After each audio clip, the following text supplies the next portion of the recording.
बिस्मिल्लाहिर्रहमानिर्रहीम। मोहतरम नाज़रीन व सामिईन, रमज़ानुल मुबारक का महीना चल रहा है। बरकतों वाला महीना, फ़जीलत वाला महीना।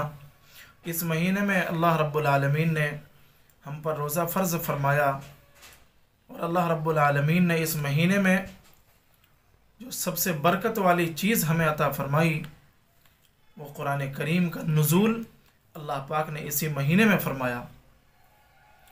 तो मोहतरम नाज़रीन व सामिईन, आज हम बात करते हैं कि ज़कात किन किन लोगों पर वाजिब है, किन किन लोगों पर ज़कात देना ज़रूरी है, फ़र्ज़ है। और दूसरी बात यह है, लोगों का सवाल है, लोग कहते हैं कि हज़रत रमज़ानुल मुबारक के महीने में ही ज़कात क्यों फ़र्ज़ है, ज़कात रमज़ान में लोग क्यों देते हैं। उसकी वजह यह है कि आप जब ज़कात अदा फरमाएंगे, ज़कात आप देंगे, तो ज़कात तो आपका साल भर जब पूरा हो जाएगा, साल पूरा होने से ही ज़कात आप पर वाजिब हो जाता है, फ़र्ज़ हो जाता है। अब शाबान महीने से लेकर के आपने कोई काम चालू किया, शुरू किया, तो फिर अगला जब शाबान आएगा तो ज़कात आपका वाजिब हो गया, फ़र्ज़ हो गया, तो आप शाबान में ही दे सकते हैं। जैसे किसी का ज़िलहिज में कोई कारोबार उसने शुरू की, तो उसका साल पूरा जो है अगला ज़िलहिज का महीना आएगा उसमें पूरा हो जाएगा। तो इसी तरीक़े से कोई भी सामान, कोई भी माल आप अपनी तिजारत में, कारोबार में आपने लगाया है, तो वो साल जो ही हुआ, चाहे आपका कोई भी महीना हो, वो महीना आते ही आप पर फ़र्ज़ हो जाएगा, ज़कात आपको देना पड़ेगा।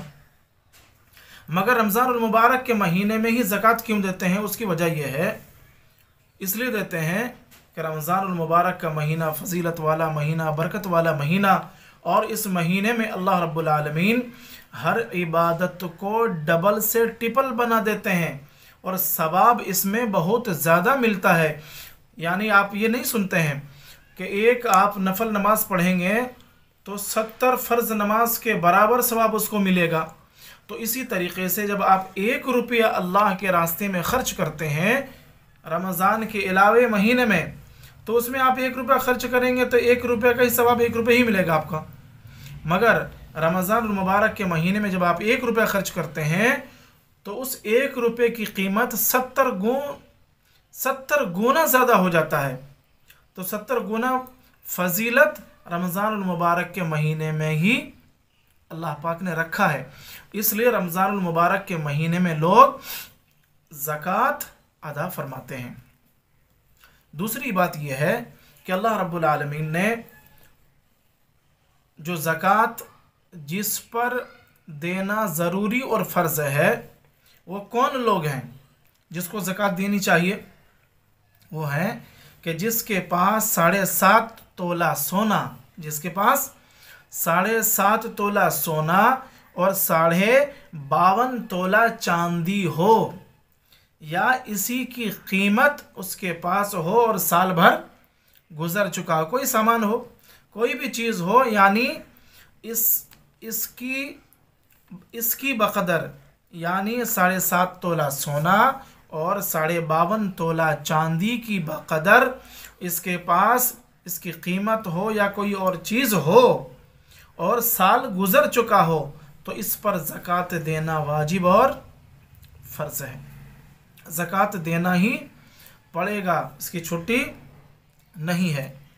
अब अल्लाह रब्बुल आलमीन ने कुरान करीम में, अब तो ये बात समझ में आई कि ज़कात किन लोगों पर देना वाजिब और फ़र्ज़ है।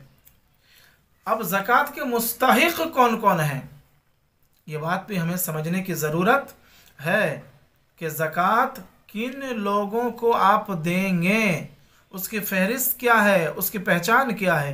तो अल्लाह रब्बुल आलमीन ने कुरान करीम में इरशाद फरमाया, इन्नमस्सदक़ातु लिलफ़ुक़रा वलमसाकीन वलआमिलीन अलैहा वलमुअल्लफ़ति क़ुलूबुकुम वफ़िर रिक़ाबि वलग़ारिमीन वफ़ी सबीलिल्लाह वब्निस सबील वफ़ी सबीलिल्लाहि वब्निस सबील।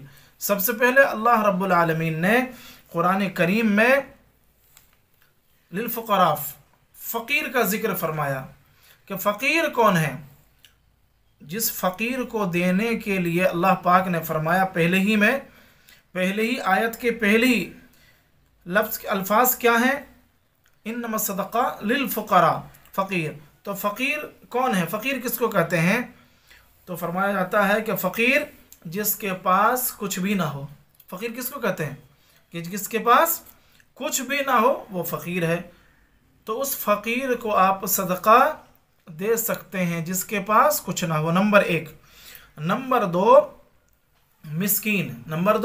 मिस्कीन, जिसको आप ज़कात देंगे, अपनी ज़कात को आप अदा फरमाएंगे, तो वो कौन है? वो दूसरा है मिस्कीन। मिस्कीन किसको कहते हैं?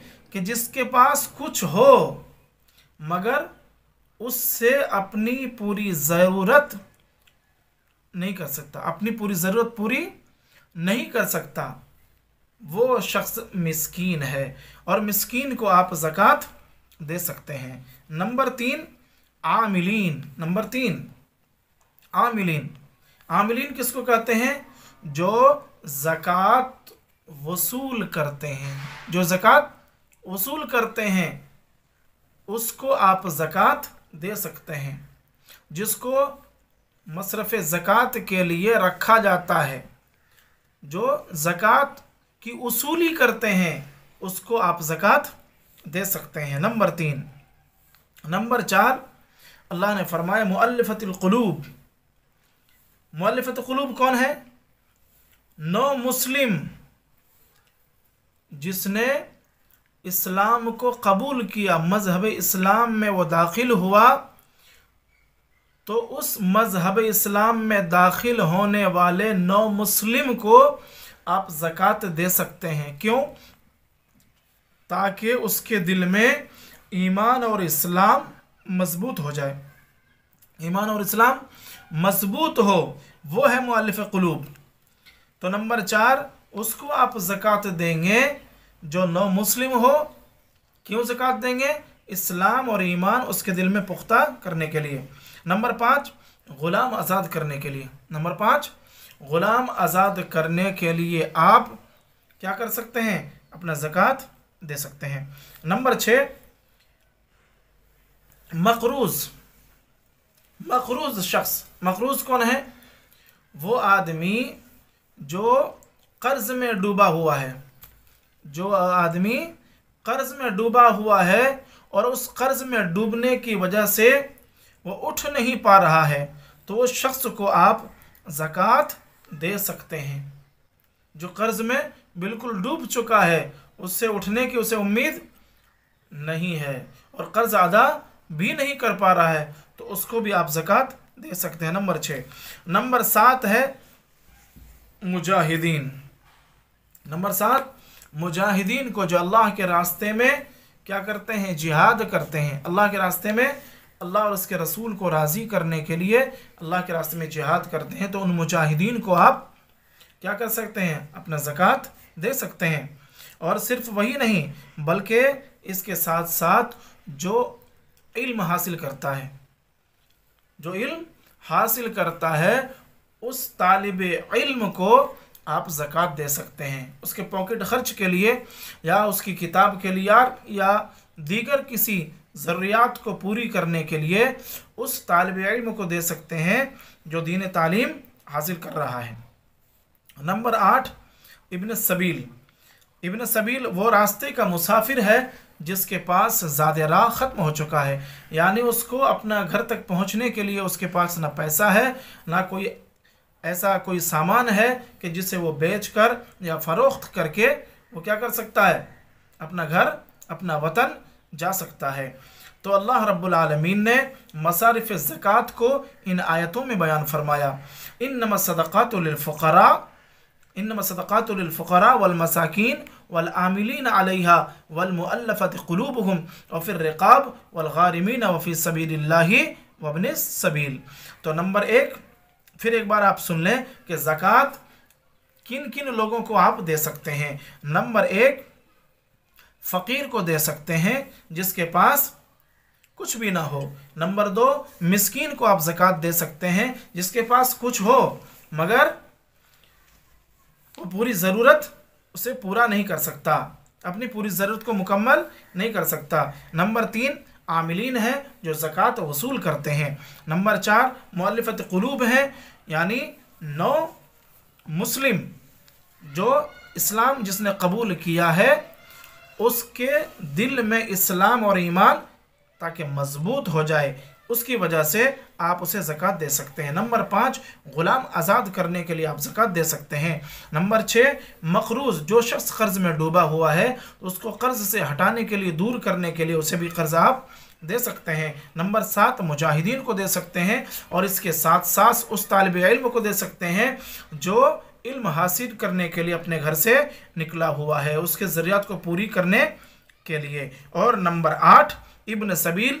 इब्न सबील से मुराद वो मुसाफिर है कि जिसके पास कोई सामान और कोई ज़्यादा राह उसके पास नहीं है खाने पीने के लिए या अपने वतन को जाने के लिए। अल्लाह